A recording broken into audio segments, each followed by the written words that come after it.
बिहार में शराबबंदी कानून को गहरा झटका लगा है। ये झटका कहीं और से नहीं बल्कि पटना हाई कोर्ट की तरफ से लगा है। राज्य सरकार ने शराबबंदी कानून को कड़ाई से लागू करने के लिए तमाम उपाय किए। पुलिस भी काफी तत्पर दिखाई देती है, लोगों को लगातार गिरफ्तार करती है, लेकिन अदालत के सामने वो साक्ष्य जुटाना भूल जाती है। नमस्कार, बिहार तक में आपका स्वागत है। तो बिहार में शराबबंदी कानून लागू है और बहुत कड़ाई से लागू है। पुलिस भी काफ़ी तत्पर रहती है। शराब पीने वाले, शराब की तस्करी करने वाले, शराब बनाने वाले, इन सब को पुलिस लगातार गिरफ्तार करती है। गिरफ्तारियां इतनी हुई कि जेल के जेल भर गए। लेकिन जब आरोपियों को कोर्ट के सामने पेश किया जाता है तो पुलिस के पास साक्ष्य नहीं होता है। और इसका उदाहरण है गोपालगंज का जहरीली शराब कांड, जिसमें 20 लोगों की मौत हो गई थी। लेकिन साक्ष्य के अभाव में पटना हाई कोर्ट ने इस कांड के जो 13 सजायाफ्ता कैदी थे उन्हें साक्ष्य के अभाव में रिहा कर दिया। ऐसा क्यों हुआ? क्योंकि पुलिस साक्ष्य नहीं जुटा पाई। आपको याद होगा कि 2016 के 16 अगस्त को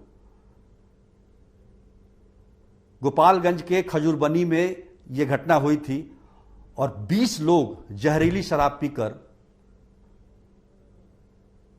मारे गए थे। कईयों की आंखें चली गई। जो उत्पाद का विशेष अदालत है उसने इस मामले की सुनवाई की और 13 आरोपियों को सजा सुनाई, जिसमें से 9 आरोपी जो कि पुरुष थे उन्हें फांसी की सजा और 4 जो महिलाएं थी उन्हें आजीवन कारावास की सजा दी। मार्च 2021 में यह सजा सुनाई गई और यह सजा एक तरह से शराबबंदी कानून के लिए एक नजीर थी। वो इसलिए क्योंकि इस सजा को सुनाने के बाद जो शराब के धंधे से जुड़े अपराधी हैं, माफिया हैं, उनमें एक खौफ पैदा हुआ। लेकिन इसी फैसले को पटना हाई कोर्ट में चुनौती दी गई और पटना हाई कोर्ट ने जब देखा तो बिना किसी साक्ष्य के इन्हें निचली अदालत से सजा सुना दी गई थी। अब सोचिए, शराबबंदी कानून है और उत्पाद विशेष कोर्ट जो कि उसी मामले के लिए बना है वो सबको सजा सुना देता है। पटना हाई कोर्ट में जब पुलिस से साक्ष्य की मांग की जाती है तो कोई साक्ष्य उपलब्ध नहीं है।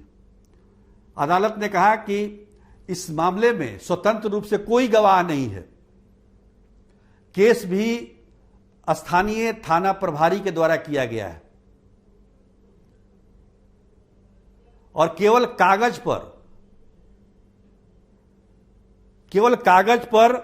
कागज के आधार पर घटना को सही ठहराने की कोशिश की गई है। ये अदालत की टिप्पणी है। तो आप लगातार गिरफ्तारी करते हैं, सबको पकड़ते हैं, जो शराब पी रहा है, जो बेच रहा है, जो बना रहा है, फिर साक्ष्य क्यों नहीं इकट्ठा करते हैं? और साक्ष्य के अभाव में ये ऐसे जब माफिया जब छूट जाएंगे तो फिर शराबबंदी कानून का क्या होगा? कौन डरेगा? कितना मजबूत, कितनी मेहनत से ये शराबबंदी कानून को बनाया गया था। इसमें किसी प्रकार का लूपहोल ना हो। कोई अगर पकड़ा जाए इसमें तो उसकी सजा तय हो, इस तरह का कानून यह बनाया गया था। लेकिन पुलिस की लापरवाही ने इसे क्या से क्या कर दिया। अब देखिए, अब सवाल यह उठता है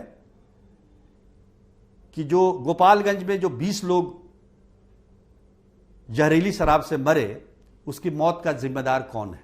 जरा सोचिएगा, क्योंकि निचली अदालत ने जिसे जिम्मेदार बताया था उनके खिलाफ कोई साक्षी नहीं है, पटना हाईकोर्ट ने उन्हें बरी कर दिया, तो फिर उनकी मौत कैसे हुई, उनकी मौत का जिम्मेदार कौन है, यह सोचने की बात है। आज के लिए बस इतना ही। तब तक के लिए नमस्कार।